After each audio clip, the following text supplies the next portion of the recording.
Good morning. Thanks for joining us here on Delta Daybreak. I'm Callie Carroll. The brother of a man shot in Greenville is saying the shooting was gang-related. An argument between two Delta men escalates. One pulls out a gun and shoots the other. I think I'm going to have to disagree with Craig. I think that in my book, if it was Callie's top 10 of the picks of the week, I think number one would have been the Pee-wees. They would have taken it from me. State and federal investigators are asking for your help in solving the murder of a North Delta woman. A tragic accident claims the life of 4 people.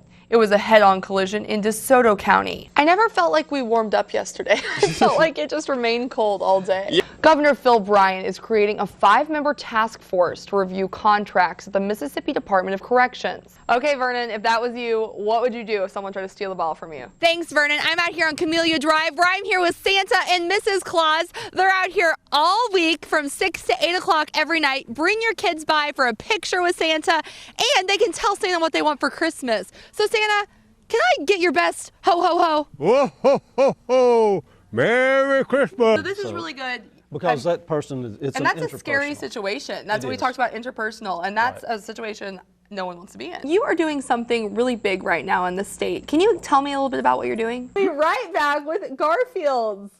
Someone adopt little baby Ace. He needs a home. We're here on scene on Raceway Road where a car was set on fire in the ditch. This occurred sometime early this morning. Right now, all we know is it is a black 4-door Pontiac Grand Am. We'll let you know more details at 5. This law prohibits the government from taking action against individuals or groups for exercising their religious viewpoints. Here at the Greenwood Air Show, not only can people take a look at all of the planes, but they can take a ride as well. Each iPad has a protective cover, case, and is equipped with a serial number that belongs to each student so the device can be tracked. People sometimes think that prawns are just big shrimp, but actually they're more closely related to the lobster. Miguel Williams says the officers activated the taser in front of his nephew multiple times, like this, before then tasing him a total of 4 times in the side and the chest. The Car Care Council says there are 3 symptoms of pothole damage. 1, the car is pulling to the left or right. 2, low tire pressure. 3, uneven tire wear. One of the next projects the Drew Enterprises plan to do is repave Main Street.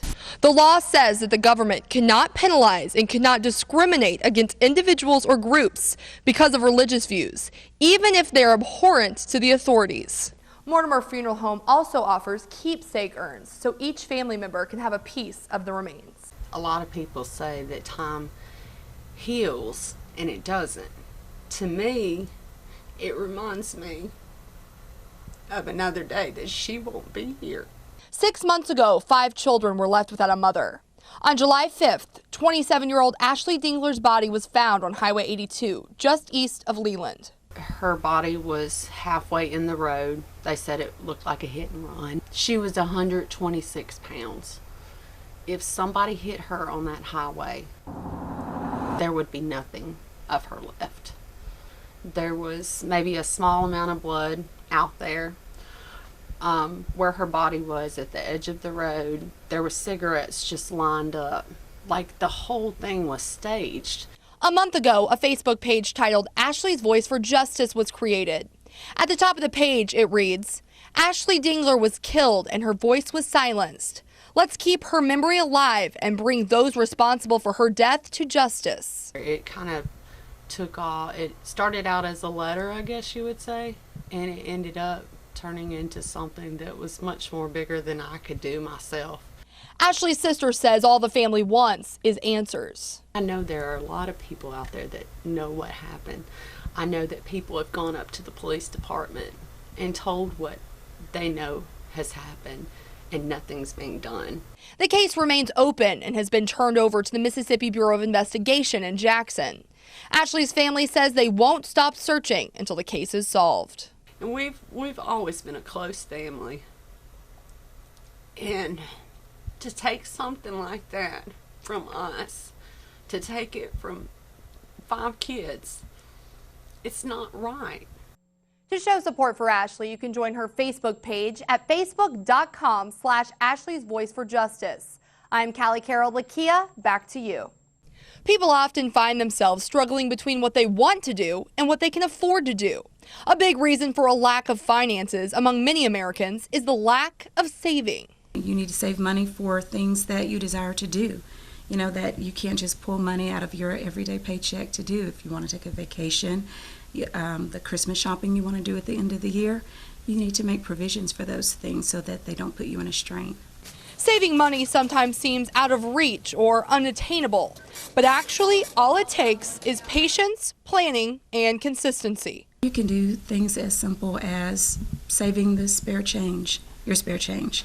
You know, every time you spend $1, keep the change, don't spend the change. Put it aside in a piggy bank, let it accumulate, then take it to your bank and deposit it maybe once a month. You set aside 10% of your, whether you get paid weekly, monthly, or bi-monthly, 10% of whatever it is you bring in, set aside into a savings. Another way to save money is the envelope method.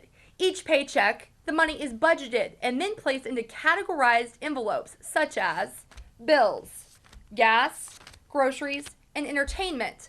The rest of the paycheck is then put into savings.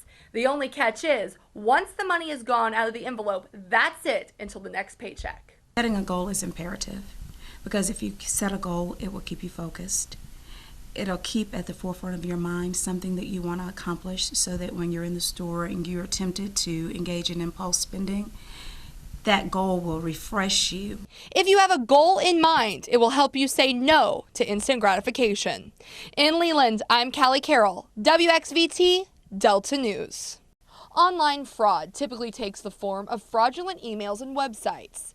These forged means of communication often use corporate logos, colors, and legal disclaimers to make them appear authentic. Across the nation, consumers have been receiving fraudulent emails from a company pretending to be FedEx. These emails are calling for people to send personal information, or they are sending people to local pickup sites for non-existing packages. Keep the information to yourself. The less they know about you, then the better off you are. On the FedEx official website, it states, FedEx does not request via unsolicited mail or email payment or personal information in return for goods in transit or in FedEx custody. If you don't feel good about it, then don't do it. You still have your information, you'll still have your account safe, and you'll still be well. So whatever they're offering, you don't have to have it. Even I was targeted by a fraudulent email. The email stated that if I didn't go to the shipment center and pick up my package in 48 hours, it would be returned to the sender. After calling customer service, I found out my email was a scam. Here are a few common warning signs of online scams. 1. Unexpected requests for money in return for delivery of a package, often with a sense of urgency. 2. Requests for personal or financial information. And 3. Links to misspelled or slightly altered website addresses. Remember, you are the first and best layer of defense in combating online fraud. Learning to properly detect and avoid online scams is the ultimate protection against fraud. If it sounds like a hoax, chances are it probably is. In Greenville, I'm Callie Carroll, WXVT Delta News.